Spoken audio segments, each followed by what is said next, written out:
No jogo da volta, na próxima semana, quinta-feira, no Mineirão, Cruzeiro precisará de uma vitória por 1 gol para levar a decisão aos pênaltis ou mais de 1 gol para se classificar diretamente. O Boca joga pelo empate. Vamos à repercussão da partida de ontem, começando com o atacante Caio Jorge. Ele fala a respeito do desempenho do time na noite passada na Bombonera. Caio Jorge. Foi um jogo bem truncado, na verdade, né? A equipe do Boca marca muito bem. E jogar aqui na Bombonera a gente sabe que é muito difícil, mas na próxima partida contra eles lá a gente vai tentar fazer o máximo para ficar um pouco mais com a bola e chegar com mais qualidade no ataque. Como que você está avaliando esse seu momento no Cruzeiro? Chegou a ter uma sequência, você chegou sendo uma contratação que trouxe uma esperança muito grande no torcedor de que finalmente o Cruzeiro se reencontraria em termos ofensivos. Qual tem sido a sua maior dificuldade, Caio Jorge?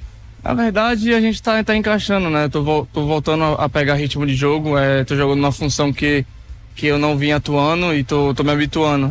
Tô ajudando o grupo da melhor maneira possível e assim que a bola começar a chegar um pouco de mais um ataque com qualidade, tenho certeza que os gols vão começar a sair. Caio, talvez no 4-3-3, com 2 pontas, 2 jogadores abertos, seu futebol renderia um pouco mais? Penso que na minha característica de origem, sim, como 3 atacantes, mas como eu falei aqui, tô à disposição do professor, o que ele propôs pra gente ali, a formação que ele colocava, eu tô apto a jogar e à disposição do grupo também. 11h43 para você no YouTube, as imagens da zona mista, o registro do Rubens Júnior, direto de Buenos Aires após o jogo de ontem. O Álvaro Barreal, também atacante do Cruzeiro, conversou com a nossa reportagem e falou sobre a derrota para o Boca Juniors. Con el apoyo de la gente, acá como juegan ellos, creo que tenemos mucha gente allá y mucho apoyo, así que ojalá que eso juegue a nuestro favor y podamos devolverles y definir la llave. Lael, você conhece como ninguém a tradição do Boca, como é complicado jogar aqui em La Bombonera. O que para você foi determinante para a derrota do Cruzeiro? No, bueno, fue un partido trabado, muy parejo. Como dijiste vos, es un partido difícil jugar acá en esta cancha con esta gente y este equipo. Pero bueno, creo que no nos superaron. Fue un gol en un segundo tiempo que por ahí no pudimos mantener el nivel del primer tiempo. Así que nada, queda trabajar, seguir trabajando y poder cerrar la llave en nuestra casa. Como que você espera a postura do Boca no jogo do Mineirão? E o que o Cruzeiro precisa para avançar? No, precisa de trabajo, poder definirlo, estar finos en el último tercio y bueno, tratar de superar a un Boca que bueno, va a ir, creo yo, a tratar de cerrar la llave también. Álvaro Barreal com a gente aqui no Rádio Esportes falando da derrota do Cruzeiro ontem para o Boca Juniors. Sinal eletrônico vai marcar 11h45. Ouça agora o técnico do Cruzeiro, Fernando Seabra, muito cobrado pela torcida, pela demora nas substituições, tava com o meio-campo praticamente todo amarelado no intervalo e não mexeu no time, e o Seabra falou a respeito desta derrota. Não, acho que assim, o jogo tem vários aspectos, né? E a gente analisa todos os aspectos e nós temos clareza das diferentes fases do jogo que a gente precisa evoluir. Então hoje, no momento que colocamos o Caio no campo, era para ele se colocar e ele se colocou bem na última linha do adversário, entre zagueiro e lateral ou entre zagueiros, para liberar um pouco o Matheus Pereira para poder flutuar como um 10. O Caio foi efetivo nesse sentido. Então são opções que a gente tem.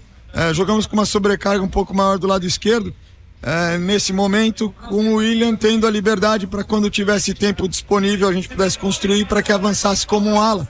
Então nós temos jogadores com características interessantes que nos permitem usar diferentes posicionamentos, diferentes posturas para achar essas soluções, né?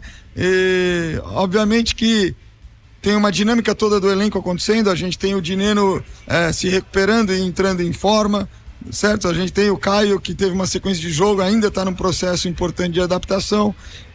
Lautaro é um jogador versátil que pode ocupar diferentes posições no ataque. O próprio Matheus Pereira que pode fazer um 10, um falso 9, um ponta armador. Então, precisamos analisar muito bem o que aconteceu nesse jogo para ter decisões criteriosas no sentido de organizar bem o ataque, mas não é só o ataque, o posicionamento, a forma de construir, de quebrar a pressão, entender a lógica direito que o Boca Juniors usou ao longo do jogo, né? Temos uma ideia geral, mas vamos ver detalhadamente com vídeo para preparar um plano de jogo estratégico que seja mais eficaz na partida de volta, porque a gente vai precisar disso para classificar.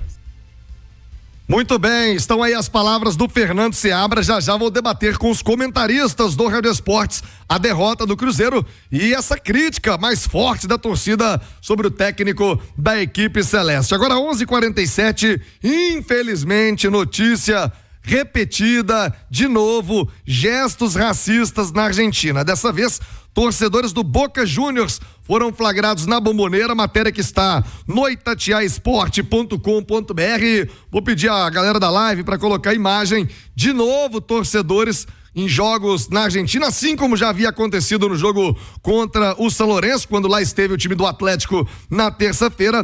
De novo, torcedores argentinos fazendo o gesto de macaco em direção à torcida brasileira. A gente sabe, Conmebol não pune, quando pune aquela multinha que vale muito pouco ou quase nada, e seguem os atos lamentáveis sempre que temos jogos entre brasileiros e argentinos. E de novo, situação corriqueira na Argentina com gestos racistas de torcedores. Ontem, no caso do Boca Juniors. 11h48. O Banco BMG tem uma dica pra você, hein?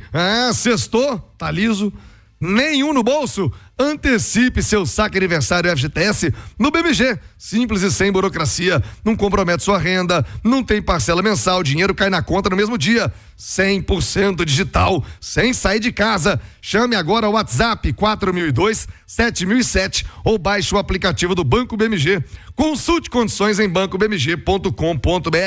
Comentarista Itatiaia Léo Figueiredo, vamos falar a respeito desse jogo.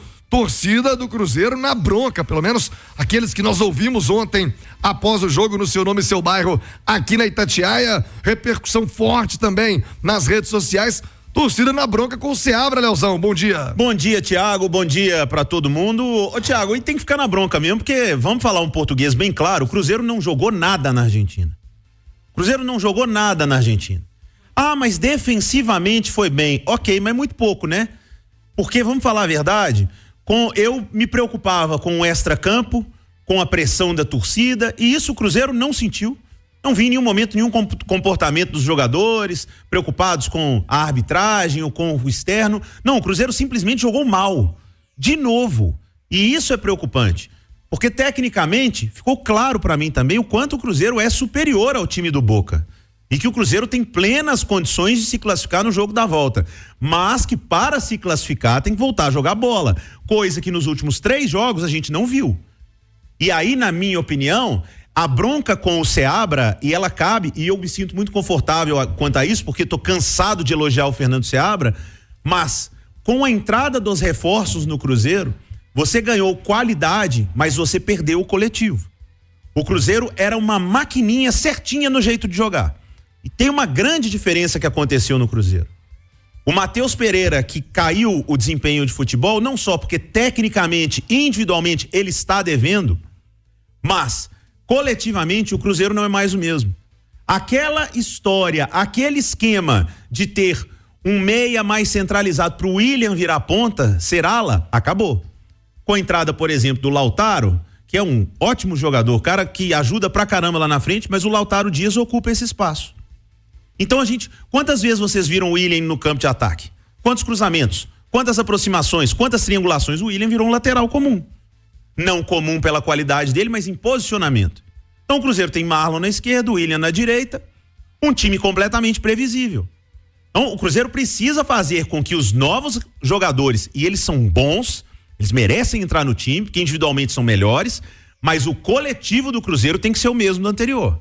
Então, esse é o grande desafio do Seabra. E não, ele não tem tempo para fazer isso. Porque na próxima quinta-feira, o Cruzeiro precisa vencer o Boca Juniors, não só porque vale muita grana, não só porque é classificação para as quartas, mas é porque este é o retorno do Cruzeiro à América do Sul. Esse jogo vale muito mais do que imagino. Então, o Seabra tem aí uma semana, menos de uma semana, para fazer que o time com os reforços jogue como o time sem os reforços jogava. O Alexandre Simões, o Léo fez aí uma previsão, né? Uma projeção para o futuro do Cruzeiro nos próximos jogos. Sobre a atuação de ontem, essa queixa de que o Seabra teria demorado a mexer no time, o elevado número de cartões no primeiro tempo, e ele retorna com o time com a mesma formação. Você está de acordo? Era hora de mexer? Ele poderia ter antecipado a alteração e não esperado o Cruzeiro tomar o gol, Simões? O Thiago, o que acontece é o seguinte, né? O Cruzeiro não aconteceu em La Bombonera, né? O Cruzeiro não jogou. Cruzeiro não acontece há 3 jogos, né, professor? Sim. E é isso que é muito interessante, né, Léo? Porque a gente imaginava que aqueles 3-0 sobre o Botafogo, lá no Newton Santos, no Engenhão, né? Que encantaram a imprensa brasileira e colocaram o Cruzeiro na briga, inclusive pelo título da Série A, fosse um marco positivo. Só que acabou, até agora, se transformando num marco negativo. É a exceção, não é a regra. Porque depois daquilo, o Cruzeiro jogou 3 vezes, perdeu pro Fortaleza, perdeu 100% como mandante. Empatou com o Atlético 0-0, com o adversário sendo melhor. Na casa dele, ou no Mineirão. Perdeu 100% em Belo Horizonte e no Mineirão. E perdeu pro Boca ontem de 1-0 e um placar que a gente pode chamar de certa forma pelo segundo tempo até mentiroso, porque no mesmo lance teve uma bola na trave do Cavani e um milagre do Cássio, mais um, né? E o Cruzeiro teve muita dificuldade diante de um time que a gente percebe que tecnicamente é inferior ao Cruzeiro, mas não é uma diferença técnica que signifique que o Cruzeiro vai ter facilidade no jogo de quinta-feira. Muito pelo contrário. Muito pelo contrário. O Palmeiras recebeu um Boca muito parecido com esse na casa dele, empatando em Buenos Aires, empatou e saiu nos pênaltis na semifinal da Libertadores do ano passado. E o Palmeiras com poderio técnico muito maior do que o do Cruzeiro. Muito maior do que o do Cruzeiro. O que eu venho percebendo, Léo, e aí eu dizia isso desde o início, tá? Eu sempre ressaltei a qualidade técnica do Matheus Pereira, mas eu sempre destaquei que ele tem muita preocupação em carimbar as jogadas. Vocês se recordam disso? Sim. Que o drible, a jogada de efeito, ela tem que ser uma exceção, ela tem que ser um recurso. A cereja do bolo. Não a regra. E a impressão que me passa é de que ele quer transformar isso em regra. Ele quer carimbar toda a jogada, sabe? Ele quer carimbar toda a jogada. Só que eu acho que agora, a partir do momento que ele vai chamando a atenção, e a gente percebeu ontem, pela reação dos jogadores do Boca, que ele realmente chama a atenção, porque provocaram ele o tempo inteiro, tentaram tirar ele do jogo o tempo inteiro, ele passa a ser mais visado. Claro. A gente não pode esquecer que no clássico contra o Atlético, o Milito destacou o Vera pra marcar ele. O Milito mudou o esquema dele pra marcar o Matheus Pereira. Um cara pra marcar o Isso. Matheus Pereira. Aí, o que acontece? A dificuldade aumenta. Aí a qualidade precisa aflorar. E a qualidade, ela tem que aflorar usando a técnica, o drible, a jogada de efeito como recurso, não como regra. O culpado não é o Matheus Pereira, o culpado não é o Lucas Romero, não é. Agora, outro ponto que me deixou muito impressionado é que o Cruzeiro teve muito problema com a saída de bola. E dos volantes do Cruzeiro, o que sai melhor com a bola é o Mateuzinho, né? Então, o Lucas Romero e o Wallace, eles dão um poder de marcação maior ao time, dão. Mas o Cruzeiro, principalmente no primeiro tempo, né? O Cruzeiro teve algumas oportunidades e aí ele fica barrado nessa falta do condutor. E sabe o que me chamou a atenção, professor? O Romero jogou aberto pelo lado direito. O Romero não jogou como uma dupla de volantes ali à frente da área. Ele tentou espelhar o que o Barreal faz pela esquerda, o Romero pela direita. E é exatamente o que o Matheus Henrique faz. Então, essa eu não entendi. Eu vou guardar pro debate. Tem mais. Porque eu quero falar um bocado mais sobre o Matheus Pereira, ele mesmo. O que tá acontecendo com o MP10? O que tá acontecendo com ele?